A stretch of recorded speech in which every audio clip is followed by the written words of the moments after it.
everybody. So real quick, I'm just going to go through what you're doing for week 6 and welcome to week 6. So this week is all about rhetorical situation. So if you go to this link right here, it's going to take you to a YouTube video that I did, and then you have to click this link to take it to you. It's still uploading for me right now, so you can't see it. But a quick video I made, well, about 34 minutes, that goes over rhetorical situation and rhetorical devices. And you'll find the slides that I use when I'm going through the video. I put them right here for you. Okay.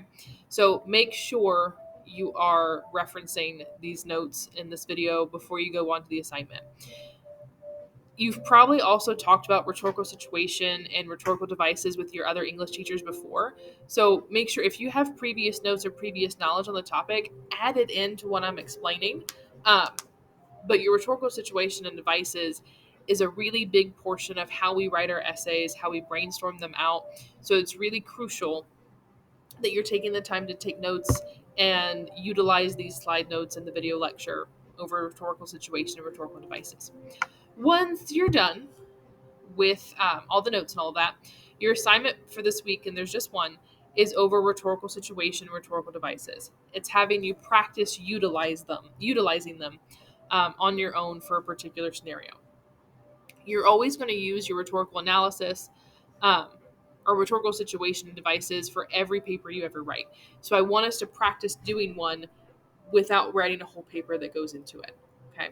So, first step, and I broke it down, there are 5 steps into what you're doing. The first step is you're going to choose a scenario. Okay. I have 3 scenarios for you. If you come up with a different scenario that you like better, absolutely, just let me know before you do. But I came up with 3 that I thought would be pretty easy. You don't have to do any research for them. So the first one, you could either try to convince a family member or friend to lend you $1,000. Scenario 2, you want to convince a teacher to let you retake the final exam for the class. Or scenario 3, you want to convince a potential boss to give you a job.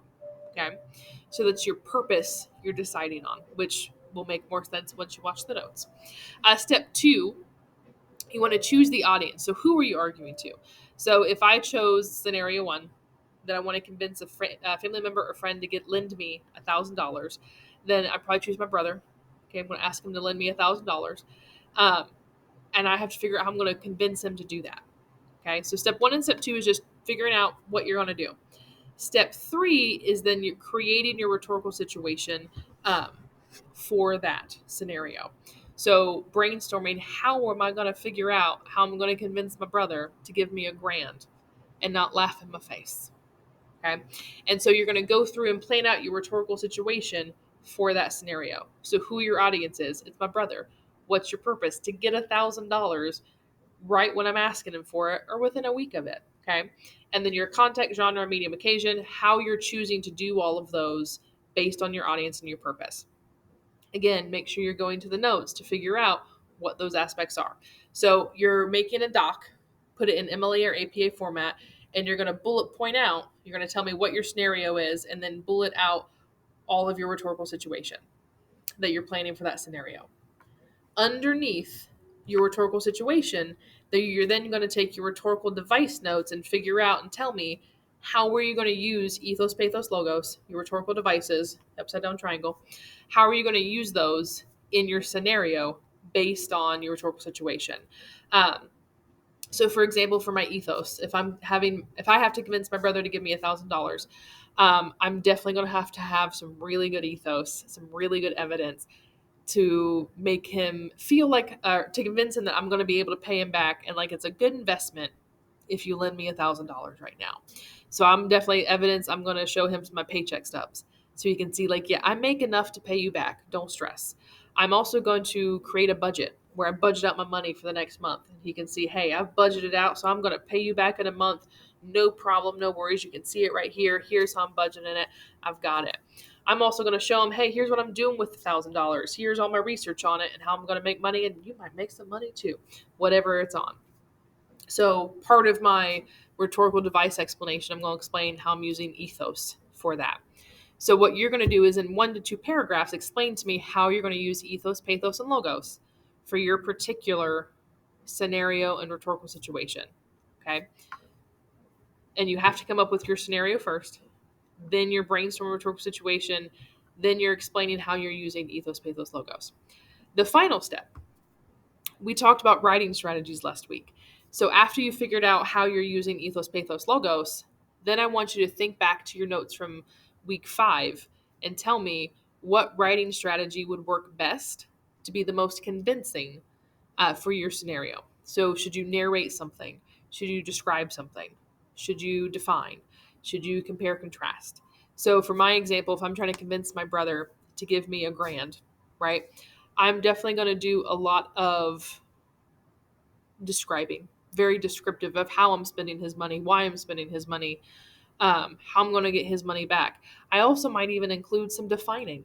So I'm going to define exactly, we're going to write it up, maybe have a contract. I'm going to define a contract on how I'm going to pay him back that money, when he's going to get the money by. Here's all the evidence for it.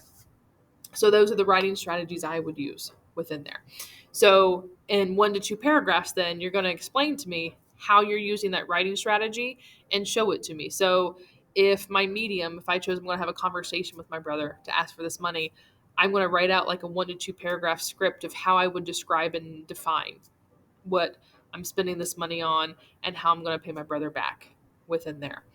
So here is where you're explaining how you're using the writing strategies to convince your scenario with your audience and purpose based on your devices and based on your rhetorical situation. So the assignment is you brainstorming an argument or a persuasion and showing me how you would go about doing that particular argument persuasion using rhetorical situation, devices, and writing strategies. Okay. So this week, it doesn't look like a lot, but you're doing a lot of thinking and using these notes while you're going through it. So you're watching the lecture video, you're going through the notes that I'm using on the lecture video, and you can make a copy of those notes. That's what I would do. I gave you the Google slide shareable link for it. Make a copy of those slides and write notes all over them while I'm talking. Make those your note sheet. And then use those notes, and you're completing the rhetorical analysis assignment for this week. Okay? So as you're going through everything, as always, please let me know if you have any questions, if you need more examples, or if you just need help brainstorming on anything you're doing. But I hope you have a fabulous week, everybody.